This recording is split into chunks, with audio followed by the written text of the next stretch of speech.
आपातकाल हमने देखा नहीं, इस समय बच्चे रहे हों, और पुलिस स्टेट भी हमने देखा नहीं। लेकिन केंद्रीय होम मिनिस्टर अमित शाह के इशारों पर जिस तरीके से दिल्ली पुलिस और हमारे कॉलेज के प्रिंसिपल अंजू श्रीवास्तव मुझे प्रताड़ित करने की, मुझे तंग करने की कोशिश कर रही है, इस सिलसिले में मैं कुछ बातें आप लोगों से साझा करना चाहता हूँ।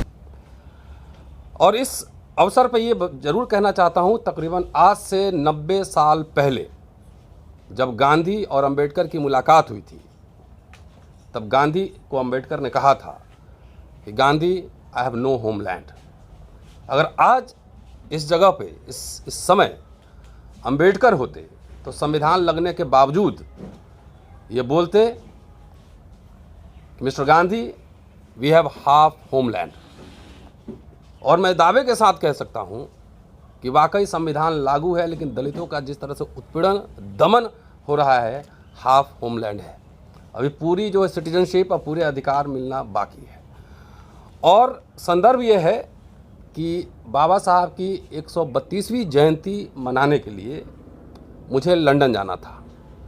कोर्ट से परमिशन है, इसके बावजूद दिल्ली पुलिस की लापरवाही और इग्नोरेंस की वजह से, या कहिए कि जानबूझकर, ब्रिटिश हाई कमीशन ने उन्हें कांटेक्ट करने की कोशिश की मेरे केस के बारे में, लेकिन उन्होंने कोई रिस्पांस नहीं दिया।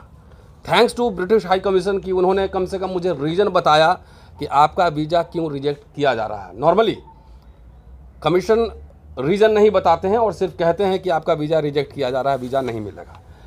लेकिन इसमें जो उन्होंने कहा है उस आऊँगा, लेकिन पहले पूरा घटनाक्रम कैसे हुआ वो आपको विस्तार से बताता हूँ। और इस सिलसिले में मैं पहले कह दूँ कि न झुकने वाला हूँ न डरने वाला हूँ। कोर्ट भी जाऊँगा, चीफ जस्टिस ऑफ इंडिया हमारे यूनिवर्सिटी के प्रो चांसलर भी हैं, राष्ट्रपति विजिटर हैं, उन सबको लिखूँगा, ओपन पत्र लिखूँगा कि इस देश में मैं हिंदू कॉलेज में पढ़ाता हूँ और अभी राष्ट्रवाद का समय है। राष्ट्रवादी इतिहासकार पर मैंने 6 किताबें प्रकाशित की हुई, तो राष्ट्रवाद क्या होता है मुझे पता है। इसलिए लिखूंगा कि मेरे साथ जो लगातार कई वर्षों से घटनाक्रम हो रहा है, ये मेरे निजी कोई ज़मीन की लड़ाई नहीं, कोई संपत्ति की लड़ाई नहीं है। ये घटना नहीं, ये संकेत है कि जो स्पीकिंग माइंड है, बोलने वाले लोग हैं, उनको टॉर्चर करो, तबाह करो, ताकि पूरे समाज को डराया जा सके। ये इनकी मंशा है। और इसी सिलसिले में पिछले साल जो मेरी गिरफ्तारी हुई थी, ये उसका एग्जाम्पल है। मैं आ रहा हूँ उस पर। सबसे पहले बताता हूं, और इसमें कैसे यूनिवर्सिटी प्रशासन, कॉलेज प्रशासन कैसे छल कर रहा है, कैसे तंग करने की कोशिश कर रहा है, वो भी विस्तार से आपको बताने वाला हूं। 6 फरवरी को अंबेडकर इंटरनेशनल मिशन से मुझे एक इनविटेशन आता है, और वो चिट्ठी जो है ब्रिटिश हाई कमीशन को भी लिखा गया था, जिसमें लिखा गया था कि बाबा साहब के 132वीं जयंती पर लंदन में 14 मई को प्रोग्राम होना है। इसलिए 20 दिन के लिए वो लोग मुझे बुला रहे थे कि इंग्लैंड में कई जगह पे कार्यक्रम वो आयोजित करने वाले थे, और डिफरेंट सिटीज़ में जाकर मुझे छात्रों को भी संबोधित करना था, आम लोगों को भी संबोधित करना था। ये इनविटेशन मुझे उस समय मिला। ये किस तारीख को? 6 फरवरी को। अब देखिए, मैंने प्रिंसिपल को 7 तारीख को, नेक्स्ट डे, मैंने उनको चिट्ठी लिखी कि मुझे NOC दिया जाए, मुझे UK जाना है, बाबा साहब जयंती में मुझे वहाँ लेक्चर देना है। और प्रिंसिपल जो है 1 महीना तक, जबकि NOC लिखने में सिर्फ 4 लाइन लिखना होता है, the college has no objection for his visit to United Kingdom, ये लिखना था। 1 महीना इसने टाइम लगाया। और मैं जब मैंने एप्लीकेशन लिखा था, उसमें लिखा था वीज़ा पर्पसेस के लिए, NOC के लिए, जो प्रिंसिपल को लिखा था कि this is also to inform you that I did my doctoral thesis on Kashi Prasad Jayaswal, the making of a nationalist historian, and published several books related to my research. Kashi Prasad Jaiswal studied in the Oxford University between 906 to 1910 and obtained several degrees. During my stay in UK, I will also try to explore some research material for my future research. कि काशी प्रसाद जायसवाल, जिस पे मेरी thesis है, किताबें छापी हैं, वो Oxford में पढ़े थे, और मैं जा रहा हूँ वहाँ कुछ रिसर्च मटेरियल भी लाऊंगा और अपने रिसर्च को आगे बढ़ाऊंगा। ये एकेडमिक इंस्टीट्यूशन को दे रहा हूँ, जरा सोचिए, मैं विस्तार से बताने वाला हूँ। इसके बाद 1 महीने बाद प्रिंसिपल का मेरे पास NOC आता है, और NOC दिलचस्प है, और ये बताना, खुल के बताना, ये सब बात ज़रूरी है। उन्होंने पहले लिखा कि भाई the college has no objection, लेकिन दूसरा पैराग्राफ आप लोग फोकस करके देख लीजिए, इसमें क्या लिखा हुआ है। दूसरा पैराग्राफ देख लीजिए। ये एक पेज का एनओसी मिला है और उसमें जो दूसरा पैराग्राफ है वो इंटरेस्टिंग है। वो लिख रही हैं कि it may not be out of place to mention that as per the information provided by additional DCP 1 north Delhi vide letter number 5830/SO additional DCP 1 north district dated 1/12/22 FIR number so and so कि 153A और 295A में मेरे खिलाफ FIR दर्ज हुआ है and Ratan Lal was arrested on 20/5/2022।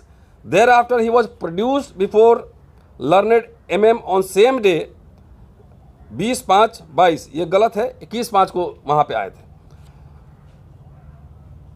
Where he was released on court bail. At present the said case is pending investigation. ये 1 महीने बाद आप सब जो वो तो विदेश जाती होंगी और जितने यूनिवर्सिटी अथॉरिटीज़ हैं वो जाते होंगे, 1 महीने बाद ये जिस कॉरेस्पॉन्डेंस की बात कर रही है दिल्ली पुलिस से, अगर मेरे बारे में कोई कॉरेस्पॉन्डेंस हो रहा है दिल्ली पुलिस से चाहे किसी से भी, कानून की मर्यादा ये कहता है कि उसके बारे में हमें सूचना होनी चाहिए। क्या कॉरेस्पॉन्डेंस, एक फाइल, एक copy to the person concerned मुझे मिलना चाहिए। लेकिन प्रिंसिपल ने उसकी कोई चिट्ठी मुझे नहीं दी। हमारे एडवोकेट साहब आ गए, आज बैठी। कोई कॉरेस्पॉन्डेंस दिल्ली पुलिस के साथ, क्या कॉरेस्पॉन्डेंस हुआ, इन्होंने दिल्ली पुलिस को क्या लिखा, दिल्ली पुलिस ने क्या जवाब दिया, इसकी कोई कॉपी हमारे पास प्रिंसिपल ने नहीं भेजा। ठीक है, तो ये आप इंटेंशन है कि मैं NOC भी दे रही हूँ लेकिन आपका वीज़ा रिजेक्ट हो जाए। अब प्रिंसिपल और दिल्ली पुलिस के बीच जो साठ-गांठ है वो भी आपको बताने वाला हूँ। वीज़ा के लिए मैंने अप्लाई कर दिया और कानूनन जब वीज़ा के लिए अप्लाई करते हैं और FIR आपके अंडर है, आपके ऊपर है, तो कोर्ट से ट्रैवल परमिशन लेना पड़ता है। हमने, हमारे लर्नेड लॉयर मुकेश जी बैठे हुए हैं, इनके थ्रू हमने जो है एप्लीकेशन लगाया कोर्ट में। और कोर्ट में जो दिल्ली पुलिस जो आर्गूमेंट कर रही है वो आर्गूमेंट दिलचस्प है, जरा सुनने वाली बात है। सेकंड पैराग्राफ जो रेलेवेंट है वो पढ़ रहा हूं कि Shri Ratan Lal has applied for NOC to visit abroad.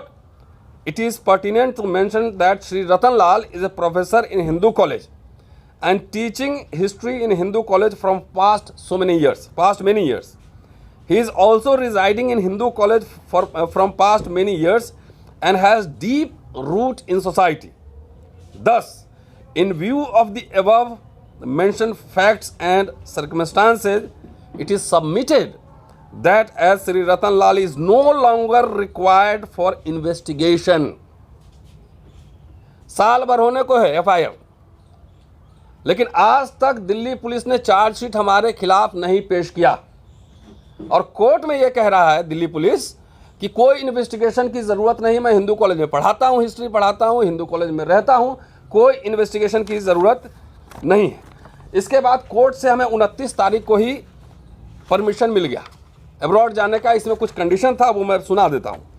Considering the facts and circumstances of the case and reason mention in the application, the present application is allowed. Accordingly, permission is granted to accused Ratan Lal to visit United Kingdom between 10/5/23 to 30/5/23. Applicant is directed to file complete itinerary of above said visit before the IO before travel. Accused is also directed to inform the IO on his return from UK immediately.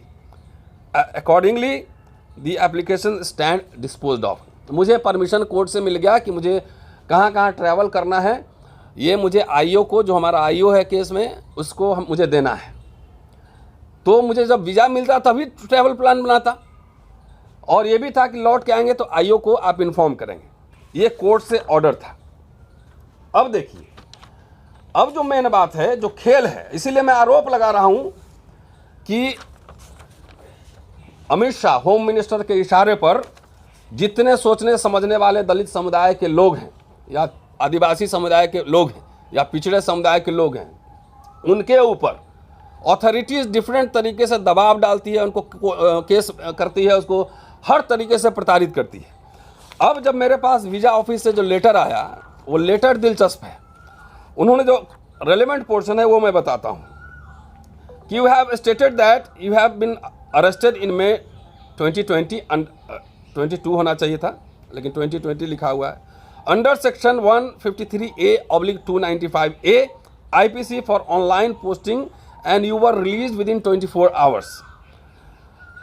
You have submitted a court order dated 29th March 23 stating that you have been permission to travel abroad. Our office have made a number of attempts to verify the court order, but the police department have not responded. ये खेल है कि कह रहे हैं कि court order मुझे मिला है, पुलिस जाके कोर्ट में कह रही है कि नो इन्वेस्टिगेशन रिक्वायर्ड, किसी जांच की ज़रूरत नहीं है। और यहाँ पर जब ब्रिटिश हाई कमीशन इनको जो है अप्रोच करती है कि वेरीफाई कीजिए कि इनको ट्रैवल परमिशन है कि नहीं, उसने कोई जवाब ही नहीं दिया। प्रिंसिपल हमारे पुलिस से कॉरेस्पॉन्डेंस का जो है ना पूरा लगाती है उसमें कि भाई ये लिखा हुआ है, कोई जवाब नहीं है। अब पुलिस का स्टैंड देखिए, इसका मतलब स्पष्ट नहीं है कि दोनों में तालमेल है, स्पष्ट है। और यही नहीं, 2000 में इस कॉलेज में 2000 से हूँ, 22 साल हो गए, 3 साल पहले और पढ़ा चुका हूँ। ये भाजपा सरकार आने के पहले जो साथी रिकॉर्ड हमारा जानते होंगे, सरकार की नीतियों के खिलाफ हम लोग लिखते बोलते धरना प्रदर्शन करते रहे। लेकिन जैसे 14 में ये सरकार बदली है, आते आते 15 में हमारे कॉलेज में प्रिंसिपल बनी है, और आते आते सबसे पहले मेरे घर के सामने कूड़ादान खुदवाया हुआ है, कंपोस्ट पिट उसमें लिखा हुआ है, लेकिन 1 ग्राम कंपोस्ट उसमें से नहीं निकला है। और वहाँ पर कचरा दान है, कोई भी आदमी देख सकता है जाकर। वही नहीं, जब प्रोटेस्ट किया तो हमारे खिलाफ महिला उत्पीड़न केस करवाई फर्जी, मैंने प्रोसीडिंग फेस की। आज तक उसकी रिपोर्ट मुझे नहीं दी गई है, आज तक नहीं दी गई है रिपोर्ट। क्या एज पर द लॉ है ये संविधान? कंप्लेंट था ही नहीं, कंप्लेंट ना, कंप्लेंट थी यहाँ पर, एक थी, वो दूसरा केस है। तो आज तक मुझे उसकी ऑर्डर नहीं दी गई। मेरी 10 किताबें हैं ऑन रिकॉर्ड, कह रहा हूँ, 14 आर्टिकल हैं, रिसर्च पेपर हैं, सैकड़ों मेरे लेक्चर्स हैं यूनिवर्सिटीज़ में। 2018 से वही राष्ट्रवादी इतिहासकार पर और किताब लिखने के लिए सबैटिकल लीव मांग रहा हूँ, लीव नहीं मिल रहा है। इतनी किताब लिखने के वाले 18 से मैं प्रोफेसरशिप के लिए एलिजिबल हूँ, और सबसे पहले मेरा एप्लीकेशन किया है कॉलेज में, सबसे पहले 2020 का अप्लाई किया हुआ है, लेकिन आज तक प्रमोशन नहीं हुआ है। ये क्या? और जब वीज़ा के लिए मांग रहा हूँ तो आप मेरे मुकदमा का जिक्र कर रहे हैं, उसमें तो ये भी मुकदमा का जिक्र करना चाहिए था ना कि मेरे ऊपर महिला उत्पीड़न केस है, यह भी जिक्र करना चाहिए था, तब ना रिपोर्ट मांगते। आज तक क्यों रिपोर्ट नहीं है? मेरे कहने का मतलब यह है कि कॉलेज प्रिंसिपल, दिल्ली पुलिस, ये सब सरकार के इशारे पर मुझे हर तरीके से, मुझे कैरियर मेरा तबाह कर रही है, मुझे पढ़ने के लिए बाहर नहीं देना चाहती है, मुझे छुट्टी नहीं देना चाहती। आखिर ये दिल्ली पुलिस किस बिहार पे मुझे गिरफ्तार की थी? तकरीबन 11 साढ़े 11 महीना पहले। क्या जो कंप्लेन उनको मिला, उन्होंने मुझे नोटिस दिया था, बिना नोटिस दिए हुए झूठ बोलकर मुझे गिरफ्तार किया। दिल्ली पुलिस अमित शाह के अंडर में है। किसके इशारे पर दिल्ली पुलिस ये काम कर रही है कि जो मुझे गिरफ्तार भी कर रही है, मुझे एकदम झूठ बोल के गिरफ्तार करती है, बेल मिल जाता है, मुझे लंदन जाना है लेक्चर देने तो कोर्ट में कुछ और कह रही है, जब ब्रिटिश हाई कमीशन जब इंक्वायरी करता है तो उसका कोई जवाब ही नहीं देती है। तो ये मिली एकदम साठ गांठ है, पूरा सरकार, प्रिंसिपल और दिल्ली पुलिस का सरकार के इशारे पर हो रहा है। लेकिन जैसा कि मैंने पहले कहा कि इससे न डरूंगा न झुकूंगा। अगर इतनी सर्वशक्तिशाली सरकार है तो मुझे फांसी पे लटकवा दे, फिर गिरफ्तार करवाए, या मुझे नौकरी बर्खास्त कर दे, ख़त्म कर दे। उनके पूरे कुरीतियों पर, न्याय के खिलाफ अगर बोलना जुर्म है, उसका पर्दाफाश करना जुर्म है, तो डरने की ज़रूरत है। न डरूंगा न झुकूंगा, कोर्ट भी जाऊंगा। और मुझे अंबेडकर की जयंती पे बोलना था। अभी इतिहास से किताब हटाने का इनका बड़ा प्रचलन चला हुआ है। तो इतिहास से किताब हटाने का इतना ही शौक है तो चुनाव के समय बाबा साहब याद आते हैं। तो एक काम करो ना, बाबा साहब को सिलेबस से हटवा दो ना। बहुत शौक है ना सिलेबस से हटाने का, तो हटवा दो। इस तरीके से पूरे आतंकित लोगों को किया जा रहा है। मैं तो एक रेप्यूटेड कॉलेज में, एक हिंदू कॉलेज में प्रोफेसर हूँ, 25 साल मुझे पढ़ाते हो गए, और मैं जो बात कह रहा हूँ कोई मुझे रिफ्यूट कर दे, अपना अपना किताब आर्टिकल दिखाए कितना काम किया है, मैं भी लेके चलता हूँ। लेकिन ये अति हो गई है। न पढ़ने के लिए छुट्टी दिया जाएगा, न रिसर्च करने के लिए छुट्टी दिया जाएगा, बाहर जाना है तो टांग अड़ा देंगे, प्रमोशन नहीं करेंगे। क्या करना चाहती है सरकार, ये विश्वविद्यालय प्रशासन? इसलिए चूंकि प्रेसिडेंट ऑफ इंडिया हमारे विजिटर हैं, हम उनको चिट्ठी लिखेंगे, open letter. Chief justice of India वो हमारे प्रो चांसलर हैं, उनको भी चिट्ठी लिखेंगे। इस सरकार को, इस प्रिंसिपल को जो करना है करे, लेकिन प्रोटेस्ट जारी रहेगा। ये अदालत में भी लड़ाई होगी और ये पॉलिटिकली भी लड़ा जाएगा।